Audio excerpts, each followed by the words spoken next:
waa dharaartii xorriyadeenna, waa ayaamihii idaacaduhu baahinayeen gabayada guubaabada leh iyo barnaamijyada suugaanta, waa dharaaruhu diidiilo gelinaya dhallinyarada oo dharka hidaha iyo dhaqanka intay xirtaan oo farxad awgeed qoobka ciyaar ku dhaantaynaya. waana waqtiyada waayeelka laga waraysto taariikhda, waana waqtigii waayaha ay jiilka cusub la wadaagaan dharaartan aynu xusayno.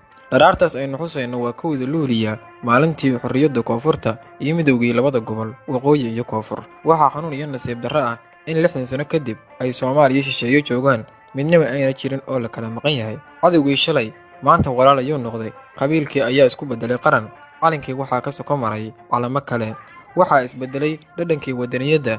inta ay ku dumayso xamaasadda Soomaalinimo waxa ay maanta dhahaan inta afka Soomaaliya ku hadasha. haddaba maanta waxaa dib u xasuusan doonaa raggii iyo ururadii ka dambeeyey in Soomaaliya ay xor noqoto, raggii diiday dulinimada iyo in dalka uu kala tago. maanta waxaan xusaynaa inta ku shahiiday in la ilaaliyo danta dadka, dalka iyo diinta.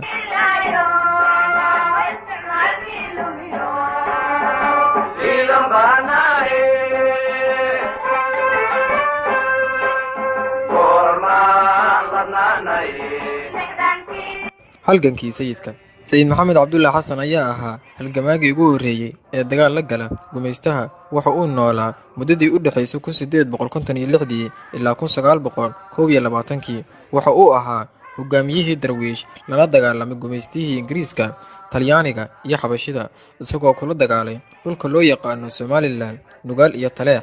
muddo 20 sano ah ayuu socday dagaalkii darwiish iyo gumaystaha. 41 goobood ayay ciidamada darwiish iyo Ingiriis ku kulmeen. kuwii ugu waaweynaa ama dagaalka xume ka dhacay waxaa ka mid ahaa Afbakayle, Farididin, Cagaarweyne, Darotoole, Jidbaale iyo Dulmudooge. ugu dambeyntii diyaaradaha cadowga waxay ay duqeeyeen Taleex iyo xarumihii sayidka oo dhan. sayid maxamed intaa kadib waxa uu soo aaday koonfurta Soomaaliya, halkaasuu markii dambe ku geeriyooday degmo ku taalla webiga Shabeelle.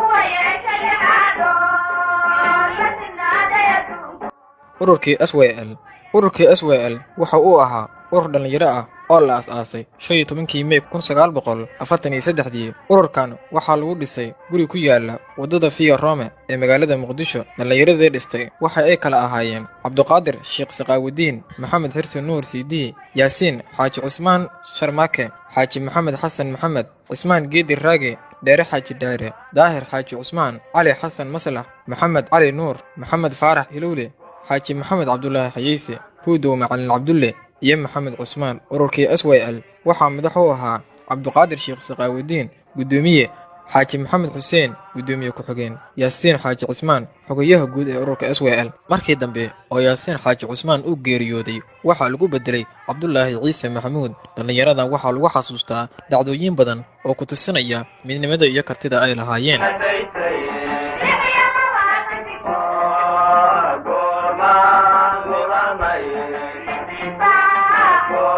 dhacdadii 11 Janaayo 1948. 11 Janaayo 1948 waxaa dhacay dagaalkii ha noolaato. maalintaas waxaa dibadbax ka dhacay magaalada Muqdisho. dhacdadaas dadkii Soomaalida ka shahiida waxaa ka mid ahaa Xaawa Taako oo astaan u noqotay gumaysdiidkii iyo midnimada.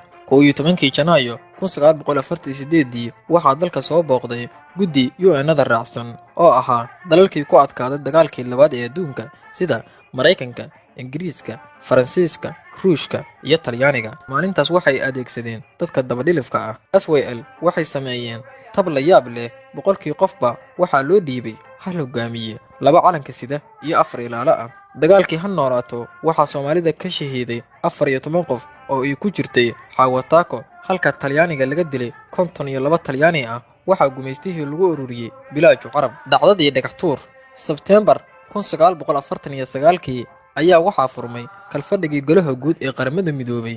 kalfadhigaas ayaa lagu sugayay inuu go'aan ka gaaro ayatiinka dalalkii Talyaanigu gumaysan jiray oo ay Soomaaliya ku jirtay.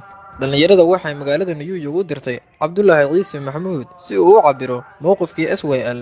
5 Oktoobar 1949 ayay SWL mudaharaad ka dhan ah Talyaaniga ka samaysay goobta loo yaqaan Dhagaxtuur. dagaalkan Dhagaxtuur waxa uu dhex maray Soomaalida iyo Ingiriiska. Dowladda Ingiriiska waxay isbiday xoog, waxa ay badda ku soo rogtay dadka. Waxaa dhagaxtuur bilaabay Soomaalidii, dagaal iyo isburbursi kadib waxaa halkaas ku dhintay 2 qof, waxaana ku dhaawacmay 50 qof. 4 booliiska Ingiriiska ah ayaa halkaas lagu dhaawacay. 11 November 1949 11 November 1949 ayay Golaha Guud ee Qaramada Midoobay soo saareen go'aankiisii ahaa in Soomaaliya loo dhiibo maamul Talyaani ah muddo 10 sano ah. Qaramada Midoobana ay ku ilaaliyaan xukunkii daaqiliga. Bishii Abriil 1950 ayay dowladda Talyaanigu la wareegtay maamulidii koonfurta Soomaaliya. Waxaa Talyaaniga u heliyay guddi ka kooban 3 dal oo kala ahaa Masar, Filibiin iyo Colombia. Dalalkan ayaa wakiil uga ahaa Qaramada Midoobay, ilaalinayayna sida Talyaanigu u fulinayo shaqada loo dhiibay.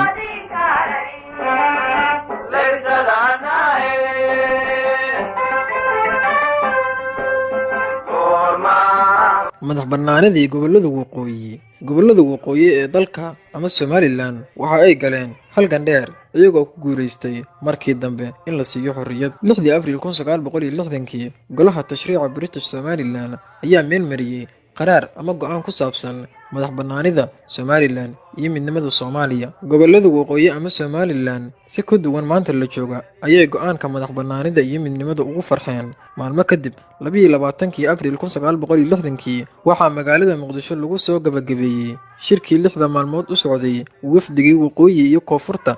Labada dhinac waxaa la isku afgartay in 1 Luulyo la midoobo oo waqooyi iyo koonfur ku midoobaan Jamhuuriyadda Soomaaliya. 2 May 1960 waxaa Yurub tagay wafdi ka socda Somaliland. Safarkaas waxaa ka soo baxay in 26 Juun la gaarsiiyo British Somaliland madax bannaani. Maxamed Xaaji Ibraahim Cigaal oo waqtigaa horkacayay oo la hadlay ummadda Soomaaliyeed isagoo London jooga wuxuu uu ku celiyay in Somaliland la midoobi doonto koonfurta, sidaana ay labada dhinac ku faraxsan yihiin. 25 ilaa 26 Juun 1960 laga maseexan gobollada waqooyi ee Soomaaliya. Madaxda Ingiriiska iyo Maxamed Xaaji Ibraahim Cigaal waxay ku mashquulsanaayeen kala wareejinta maamulka iyo sagootinta gumaystaha. Shacabka waxay isku diyaariyeen inay noqdaan dowlad. Waxaa intaa dheer fanaaniinta oo qoray heeso iyo suugaan lagu cabirayo maalintaas qiimaha badan. Waxaan filayaa marka aad xorriyad xasuusataan waxaa dhigihiina ku soo dhacaya goormaan ladnaanay 60kii, lugooyadiina daysay 26 Juun, goormaan lolanay 6 saac, goormaan liibaanay 1 Luulyo laba midowday. Eryadaas waxa ay soo koobayaan dareen jiray 60kii ilaa 1 Luulyo 1960. Maalmahaas oo kale Soomaaliya horey uma soo marin. 26 Juun 1960 waxaa xoroobay qaybta waqooyi ee dalka Soomaaliya. Soomaalida ayaa la wareegtay maamulka dhulkooda. Isla maalintaas waxaa calanka laga taagay bartamaha magaalada Hargeysa, beerta xorriyadda, iyadoo la qaadayo ka nasiib ka nasaar xorriyaddii koonfurta iyo midnimadii labada gobol. Xorriyaddii Somaliland 4 maalmood kadib waxaa xorriyaddii qaatay gobollada koonfureed ee dalka iyagoo ka xoroobay gumaystihii Talyaaniga. Allah u naxariistay Maxamed Ibraahim Cigaal wuxuu uu soo harkacay wafdi reer Somaliland ah oo Muqdisho u yimid arrin taariikhi ah taasoo ahayd in la mideeyo labada gobol ee dalka. Tiyo run noqotay 1 Juulaay 1960.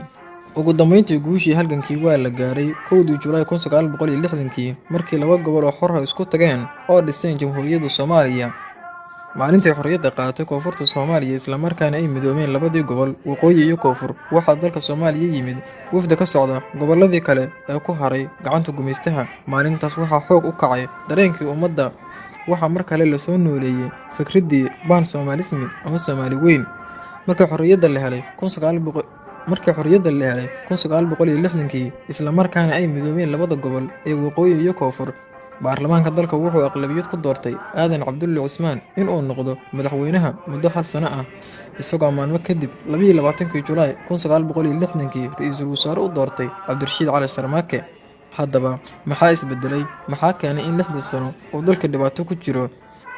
Si aan jawaab u raadiyo, ma rabo in aan waqti ka qaado, laakiin waxaan oraahiyadayda ku soo koobayaa waroo hadda ka hor uu yiri Cali Berdude oo ka tirsanaa 13 SWL, taasoo ahayd adeer aadami in aan dhalayno ayaan moodaynay, balse daanyaro ayaan dhalnay.